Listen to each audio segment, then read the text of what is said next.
जेवर क्षेत्र के किसान एक बार फिर आंदोलन के मुहाने पर है। हालांकि इस क्षेत्र में कई आंदोलन अभी भी चल रहे हैं, लेकिन जनवरी 2026 के अंत तक किसानों का संयुक्त संगठन किसान कल्याण परिषद के तत्वाधान में एक बड़े आंदोलन की तैयारी में है। किसान कल्याण परिषद के राष्ट्रीय अध्यक्ष सुधीर त्यागी ने दिल्ली में मीडिया से बातचीत करते हुए बताया कि जेवर क्षेत्र के किसान यमुना प्राधिकरण की मनमानी और गलत नीतियों के कारण परेशान है।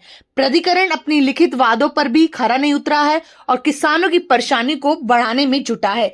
सुधीर त्यागी ने कहा कि किसान सरकार से टकराव नहीं चाहते, लेकिन यमुना अथॉरिटी के अधिकारी टकराव करने जैसी स्थिति जानबूझकर पैदा कर रहे हैं।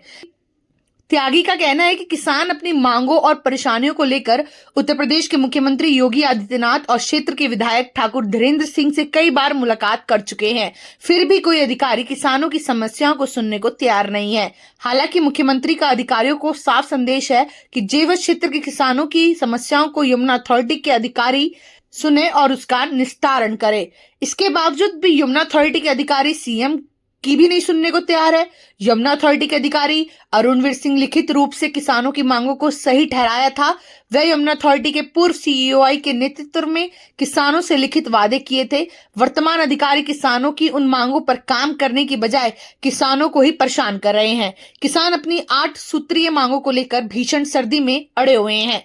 किसानों को मुआवजा का 64% यमुना प्राधिकरण को बढ़ाकर देना था और 7% आबादी भूखंड मुख्य रूप से देने की बात की थी। इसके साथ ही स्थानीय युवाओं को नौकरी दिए जाने जैसे अनेक शर्तें थी, लेकिन यमुना प्राधिकरण ने किसानों की एक भी शर्तें मानने को तैयार नहीं है। ऐसी स्थिति में किसान असमंजस है और वह सरकार के टकराव न चाहते हुए भी आंदोलन के मुहाने पर खड़े हैं, जिसका जिम्मेदार किसान यमुना प्राधिकरण के अधिकारियों को बता रहे हैं। ऐसे में सवाल उठता है कि यमुना प्राधिकरण के अधिकारियों की मंशा ठीक नहीं है। वह सरकार की फजीहत कराने जैसे कारनामों में शामिल हो रहे हैं और यमुना अथॉरिटी के अधिकारियों के बीच आर पार की बात होगी।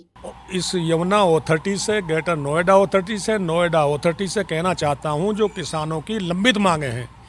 जैसे किसानों की सबसे बड़ी मांग है, जो ये यमुना एक्सवे हाईवे बना, इसमें जब ज़मीन गई इसमें 64% मिलना था, 7% प्लाट मिलना था, और जो एयरपोर्ट में ज़मीन गई है उसमें नौजवानों को नौकरी देनी थी। ना तो आज तक नौजवानों को नौकरी मिली है और ना ही 64% मिला है। और जो हमने ये समझौता किया, मैं कागज़ दिखा रहा हूँ, ये अरुणवीर सिंह सीओ लिख के दे गए मेरे को, सीओ जो मैं ले रहा हूँ आपके हाथ में, ये सारी शर्तें हैं। हमने सारे सेक्टर आपसी सहमति से खुलवा दिए और आपसी सहमति पे 10% प्लाट देने का काम करेंगे, ना तो प्लाट मिल रहा है। और जो पेरीफेरियल बनाते गांव की तरफ, कि हम आबादी छोड़ के गांव के चारों तरफ 20 मीटर की रोड बनाएंगे कि उसके तरफ अथॉरिटी नहीं जाएगी, ना उसका निपटारा कराए, ना तो आबादी का निस्तारण हो रहा है, ना नौकरी का निस्तारण हो रहा है, और ना ही मतलब किसानों को उचित मुआवजा मिल रहा है। तो सारी जो लंबित मामले पड़े हैं, तो मैं ये कहना चाहता हूँ, जो धरना किसान दे रहे हैं आज भी, मैं उनके धरने का समर्थन करता हूं। और मैं गांव-गांव जाकर मैं सभी जो किसान संगठन है उनसे बात करूंगा, और किसान हमारे क्षेत्र का ये चाहता है आंदोलन करें सभी किसान, तो उनसे बात करूंगा। अगर ये सारी मांगें नहीं मांगी गई तो ये फलेदा कट पे अनिश्चितकालीन धरना दिया जाएगा। और किसानों की मांग को मुख्यमंत्री तक पहुंचाने का कई बार हमने काम किया है। हम अपने विधायक के द्वारा भी, अपने सांसद के द्वारा भी, सभी जितने भी जनप्रतिनिधि हैं सबको अपनी बता चुके हैं। और पीछे जो हमें लिख के दिया था, तो हमारे विधायक के सामने ही लिख के दिया था, और हम उसके बाद मुख्यमंत्री से मिले।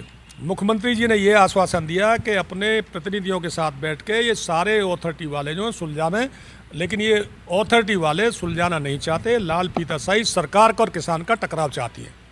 इसलिए मैंने आज ये प्रेस कॉन्फ्रेंस करी है, और मैं आपके माध्यम से सरकार तक अपनी बात पहुंचाना चाहता हूं कि जब किसान ज़मीन देने के लिए तैयार है, तो किसान को उसकी सुविधा देने में, किसान के बेटे को नौकरी देने में, किसान की जो ज़मीन ली जा रही है उसके बदले में प्लाट देने में दिक्कत